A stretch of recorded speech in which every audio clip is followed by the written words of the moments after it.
আসসালামু আলাইকুম। ঘরে বসে বিসিএস এর খুব ভালো একটি প্রস্তুতি নেয়ার জন্য আমি প্রতিদিনের পড়া রুটিন শেয়ার করব। যারা নতুন প্রস্তুতি নিচ্ছেন, মানে বিসিএস প্রথমবার দিবেন বা বিসিএস প্রার্থী অথবা অনার্স মাস্টার্স পড়ুয়া বিসিএস এর জন্য প্রস্তুতি নিতে চাচ্ছেন, কিন্তু কিভাবে প্রস্তুতি নিতে হবে বা কতটুকু পড়তে হবে এই বিষয়ে ধারণা নেই, আশা করি আমার এই ভিডিওগুলো ফলো করলে উপকৃত হবেন।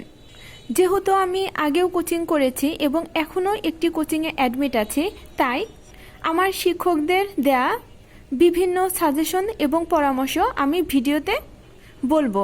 যারা আর্থিক সমস্যার কারণে কোচিংয়ে ভর্তি হতে পারছেন না বা সময় পাচ্ছেন না কোচিং করার, তাদের জন্য এই ভিডিওগুলো অনেক হেল্পফুল হবে।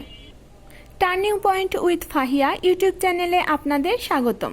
এখানে আপনারা পাবেন job circular, job exam notice, job exam suggestion এবং জব প্রিপারেশন রিলেটেড বিভিন্ন ভিডিও। যেহেতু 47তম বিসিএস এর নিয়োগ বিজ্ঞপ্তি এখনও প্রকাশিত হয়নি, তাই ধরেই নেওয়া যায় এপ্রিল অথবা মে মাসে প্রিলি পরীক্ষা হবে। এখন থেকে আমরা যদি গুরুত্বপূর্ণ টপিকসগুলো একটু একটু করে পড়া শুরু করি, ইনশাল্লাহ 2-3 মাসের মধ্যেই বিসিএস এর সিলেবাসটা আমরা শেষ করতে পারবো। যেহেতু নিয়মিত পড়লে 2-3 মাসের মধ্যে আমাদের সিলেবাসটা শেষ হয়ে যাবে, তাই যে টপিকসগুলো থেকে প্রশ্ন বেশি আসে এবং যে টপিকসগুলো থেকে প্রশ্ন আসার সম্ভাবনা আছে, আমরা ওই টপিকসগুলো দিয়েই শুরু করব।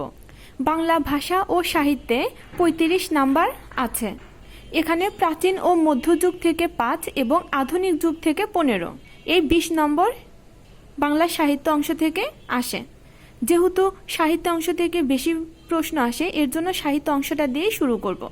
প্রাচীন ও মধ্যযুগ থেকে 5 নাম্বার থাকলেও প্রাচীন যুগ থেকে প্রতি বছর প্রশ্ন আসে এবং মধ্যযুগে যেহেতু অনেক পড়তে হয়, ওই মধ্যযুগে কিন্তু পরিশ্রমটা একটু বেশি করতে হবে। সেখানে প্রাচীন যুগে অল্প পরিশ্রম করেই 1 নাম্বার পাওয়ার সম্ভাবনা থাকে। অনেক ক্ষেত্রে মধ্যযুগ থেকে 3টি প্রশ্ন হয়, সেক্ষেত্রে প্রাচীন যুগ থেকে কিন্তু 2টি প্রশ্ন হবে। তাই আপনারা প্রাচীন যুগটাকে বেশি গুরুত্ব দিয়ে পড়বেন। প্রাচীন যুগটা খুব ভালোভাবে পড়লে অল্প পরিশ্রমে 1 অথবা 2 নাম্বার এখান থেকে তোলা সম্ভব। আমি আমার পড়া রুটিনে বাংলা সাহিত্য অংশের বাঙালি জাতি, বাংলা লিপি, বাংলা ভাষার উদ্ভব ও বিকাশ, বাংলা সাহিত্যের যুগ বিভাগ এবং প্রাচীন যুগ এই অংশটুকু রেখেছি এবং গণিতের জন্য বাস্তব সংখ্যা অর্ধেক। আর যাদের এর আগেও খুব ভালো প্রস্তুতি নেওয়া আছে, তারা অবশ্যই বাস্তব সংখ্যা সম্পূর্ণ পড়বেন। ইংরেজির জন্য অ্যাপ্রোপ্রিয়েট প্রিপোজিশন এ থেকে ই পর্যন্ত প্রিভিয়াস কোশ্চেনগুলো পড়বেন। আর কোন বইগুলো বিসিএস প্রিলিমিনারির জন্য খুবই গুরুত্বপূর্ণ, এটা নিয়েও আমি একটি ভিডিও করেছি। যারা নতুন এখনও কোনো বই কেনেননি, তারা চাইলে আমার ওই ভিডিওটা দেখতে পারেন।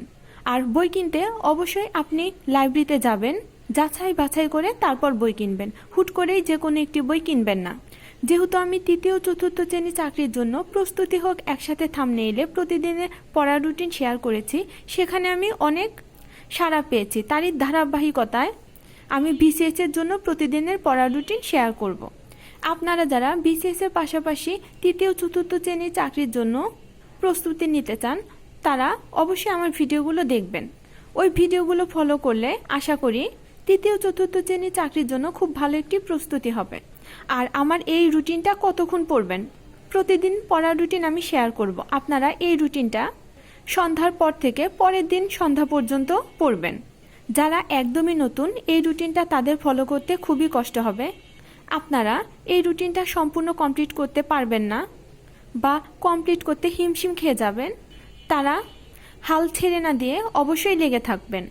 কারণ এখন যদি আপনি 50 থেকে 60% পড়া কমপ্লিট করেন, এরপর যখন রিভাইজ করবেন তখন কিন্তু আপনার জন্য পড়াটা শেষ করা খুবই সহজ হয়ে যাবে। আর এটাই স্বাভাবিক, আপনি যখন নতুন কোনো একটা কাজ শুরু করবেন সেটা খুব ভালোভাবে হবে না। অনেকবার এই টপিকসগুলো পড়তে পড়তে দেখবেন একসময় আপনার এই টপিকসগুলো আয়ত্তে চলে এসেছে। যে পড়াটা আপনি এখন 1 দিন বা 2 দিনে পড়ছেন, ওই পড়াটা দেখবেন আপনার কয়েক ঘন্টাতেই হয়ে যাবে। এর জন্য পড়া দ্রুত না হলেও কোনো চিন্তা না করে পড়তে থাকুন।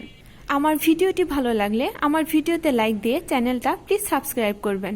আর যদি মনে করেন আমার এই ভিডিওটা অনেকের জন্যই হেল্পফুল, তাহলে অবশ্যই আপনার ফ্রেন্ডসদের সাথেও শেয়ার করবেন। ভিডিওটি দেখার জন্য ধন্যবাদ। আল্লাহ হাফেজ।